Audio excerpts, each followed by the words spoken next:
Why is hypnosis often successful? Why do subliminal messages work so well? Why do subliminal messages exist at all, for that matter?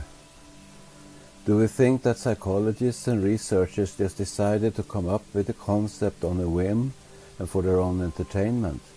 No. They are aware of the secret of creation. We create our reality with the subconscious mind.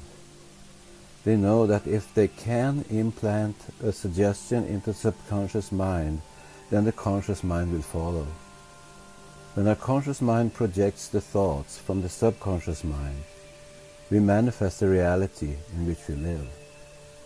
T. Harv Eker, author of Secrets of the Millionaire Mind, Mastering the Inner Game of Wealth, knows what he's talking about when he says, if you want to change the fruits, you will first have to change the roots.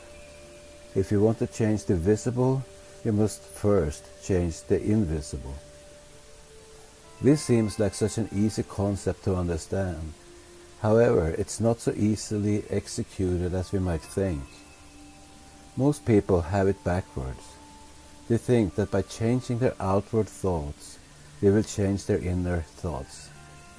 It's the opposite. That is why silencing the inner critic is so important.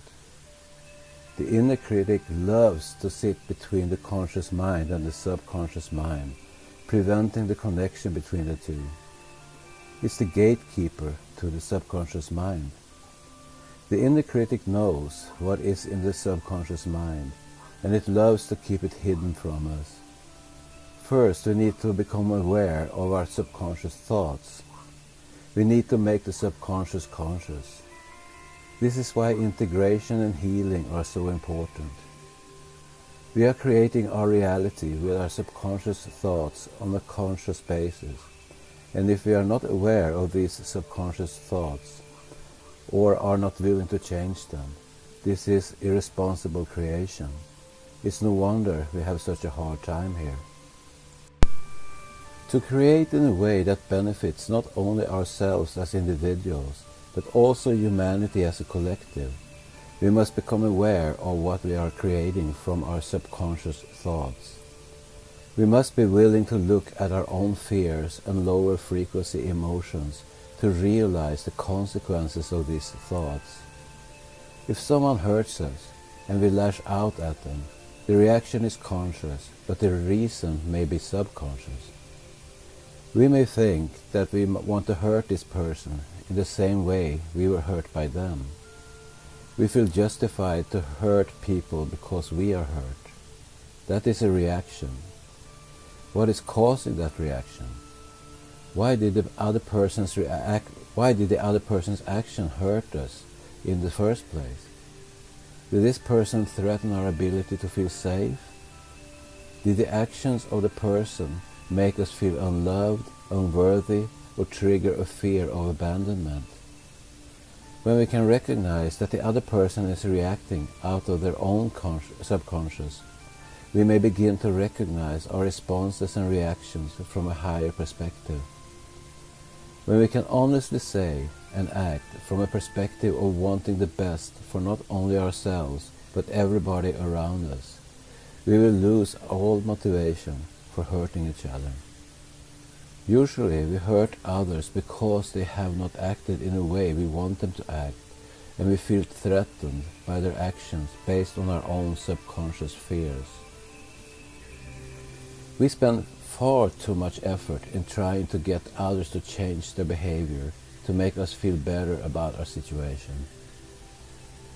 We expend too little energy in trying to heal what is inside us that makes us feel we need to manipulate others rather than doing the work ourselves to overcome our own fears.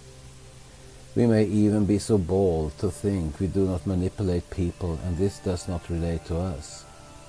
Consider, however, that any time we do or say something that is not in someone else's best interest, it is an attempt to provoke a reaction or response in the other person, where we desire that they behave how we want, and it proves an unwillingness to allow the other person to act with authenticity in their own life. When we can learn about and overcome our subconscious fears, we will no longer feel threatened by the actions of others, and our need to control the behavior of others will disappear. How might this change the world in which we live?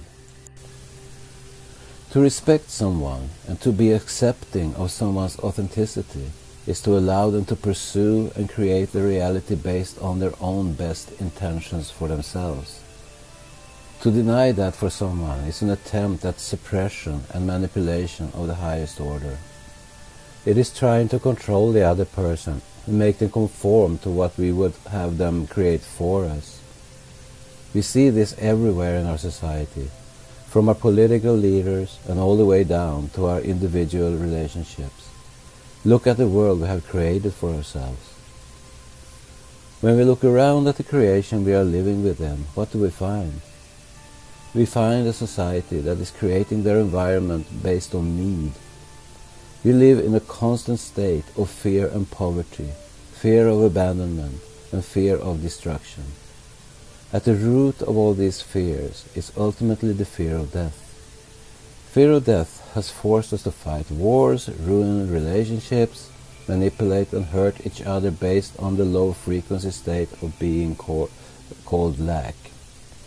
We fear that if we lack food, warmth and shelter, we will die.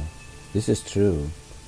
However, consider that we, who are supposed to be the most intelligent species on the planet, are the only species that have been convinced that we need to pay to live and eat, i.e. survive. We have been heavily manipulated to live a lifestyle that is completely dominated by this fear. For humans born into a world completely helpless and dependent, to have a lack of nurturing relationships threatens our survival. We must depend on others to feed us and keep us safe. This fear of abandonment is, at its subconscious roots, fear of death as well. Isn't this a state most of us are in when we try to create things for ourselves? Have we become so fearful in our lives that we have forgotten what abundance means? If the above concept is true and we create from our subconscious mind, and if we are constantly feeling in need of things, or in a lack of things, won't we create a reality of perpetual need? Who benefits from manipulating us into a state of being where all we create is more need? When we feel that we have an abundance of things in our lives, we rarely seek to change things. Consider that this is a state of being where we are the most powerful. This is a state of being in which we should be creating reality. If we feel an abundance of love, prosperity, and security in our lives, we should consider increasing these things even more. It is then that we can share this abundance with others. When we feel lacking, we tend to become very closed off and self-centered, wanting to protect the precious little joys we are tightly grasping, all the while not realizing that it is our very thoughts of not having enough from our subconscious mind, which breaches the barriers into the conscious mind, that creates this state of being in need and these feelings of lacking. If we are willing to become responsible for what we create, then we need to learn how to be grateful for abundance, allow others to have abundance, and overcome our subconscious fears that prevent us from doing these things. To hold the intention of anything that contradicts this is your opportunity to go inside yourself, investigate your subconscious, and find the reason why. How can we hold others in contempt for violating our free will when we do the same to others? It is a hard lesson to know that there are those who exist side by side with us who are not able to see how their actions are hurtful.